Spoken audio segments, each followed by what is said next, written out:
na nagbulong-bulungan ang kanyang mga alagad tungkol dito, kaya't sinabi niya, dahil ba rito'y tatalikuran na ninyo ako? Gaano pa kaya kung makita ninyong umakyat ang anak ng tao sa dati niyang kinaroroonan? Ang Espiritu ang nagbibigay buhay, hindi ito magagawa ng laman. Ang mga salitang sinasabi ko sa inyo ay Espiritu at buhay.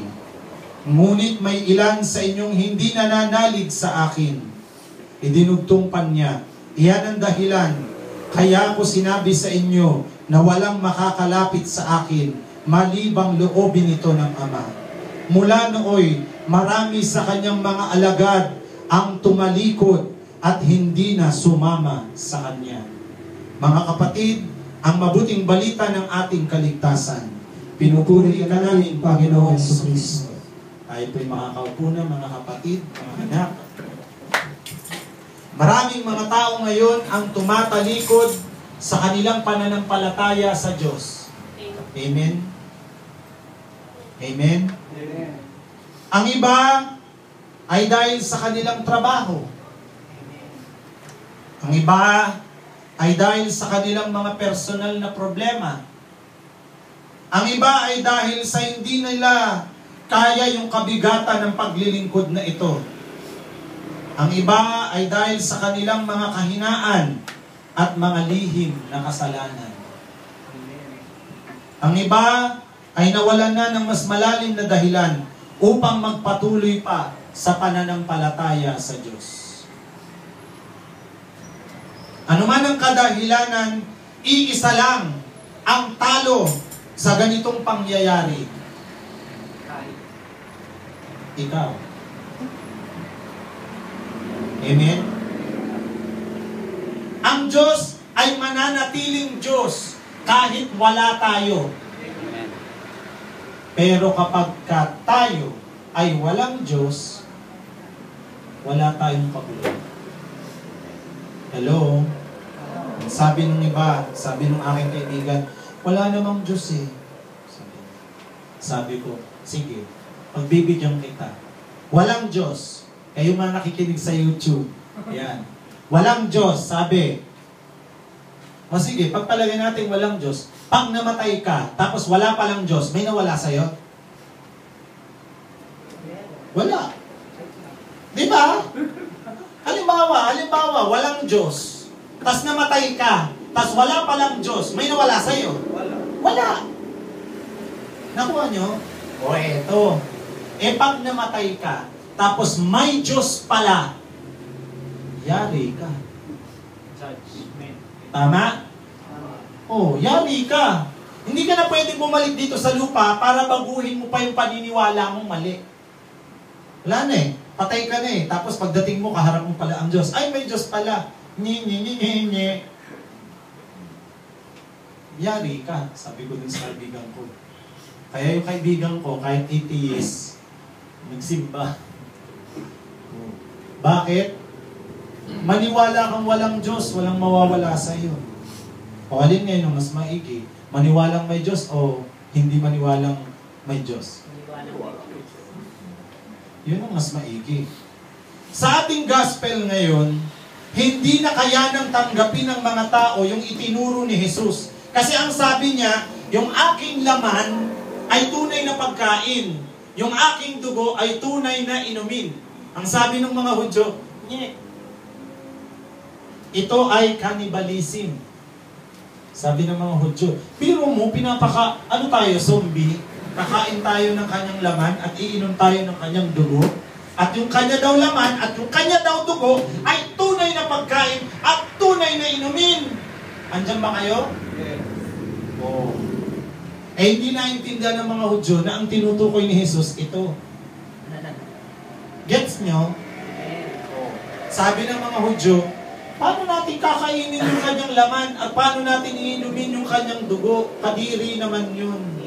Kaya sabi ng mga Hudyo, mabigat ang pananalitang ito. Sino ang makatatanggap nito? Kaya ang ginawa, ang nangyari, ano nangyari? At tumalikod ang mga alagad at hindi na sumama sa kanya. Minsan, pag mabigat ang pananalita ng isang nagtuturo, yun ang nagiging dahilan bakit lumalayas ang mga alagad. Pero hindi ko masasabing alagad eh. Miyembro. Pag miyembro, lalayas yan. Pag alagad, hindi yan lalayas. Tama? Kasi iba yung miyembro, iba yung alagad. Ang laki ng kaibahan nun. Dahil mabigat yung pananalita ni Jesus, hindi nakuha nung kanyang mga kausap, anong ginawa? Lumayas, nilayasan nila si Jesus. Kaya ang sabi ni Jesus, nakita niya yung kanyang mga alagad, nagbubulong-bulungan. O, kayo di ba alis na? Sabi ni Jesus, kayo di ba alis na? Nagbubulong-bulungan kayo dyan. Kayo di ba alis na? Sabi ni Jesus. O, tingnan mo, pareho kami ni Jesus minsan. Lagi ko sinasabi, no, nandiyan pa ba kayo? Alis ba? Nandiyan pa ba kayo? Alis na kayo? Uwi na kayo? Di ba? Maraming aral si Jesus na mahirap tanggapin. Kaya marami sa mga dating dumadalo dito, ang ngayon ay hindi na dumadalo. Bakit? Ang gusto lang ng iba ay yung magkakasama tayo sa sarap.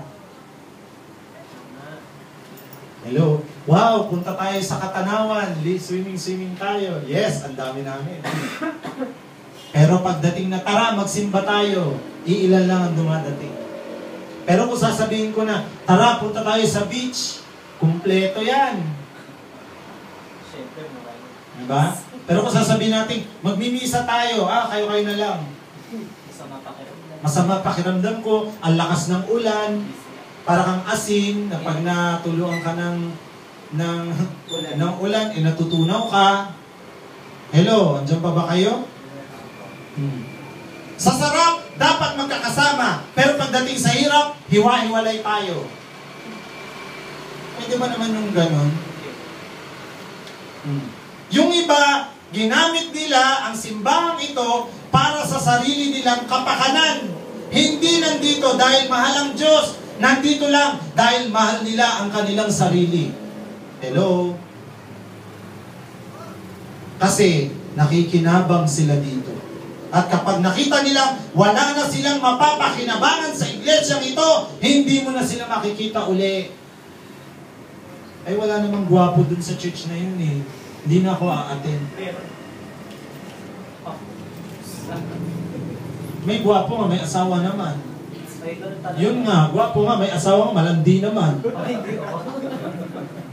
Tinamaan ba? May tinatamaan? May asawa na, malandi pa? Yan. Ang karamihan gusto nila, dito matulog, dito kumain, makinabang sa church, pero magbagong buhay, ayaw nila. Di ba? Kung sino man yung nakatingin sa YouTube sa akin doon, siya yun. Oh. Diba? Dito sa loob ng church, ang bait-bait. Mas mabait pa sa akin. Oh.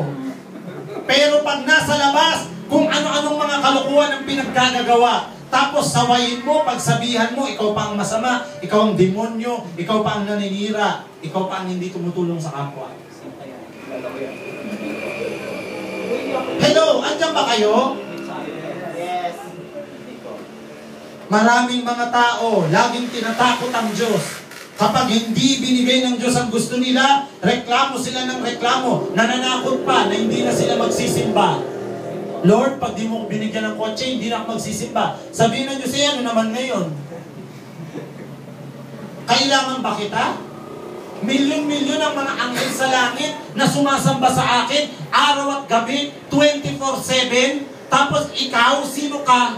Ano sabi sa Biblia? Ano ba ang tao upang alalahanin ka niya? Siya ay para lang damo. Ngayon nandyan, bukas wala na. Damo ka lang. Sabi mo sa katabi mo. Damo ka lang. Amuin mo nga yung katabi mo kung amoy damo. Pareho po kami ng amo. Awi, Eric. Amoy Eric. Yan ang sinasabi ko eh. Bakit? Kailangan ba ng Diyos ng pagsamba mo?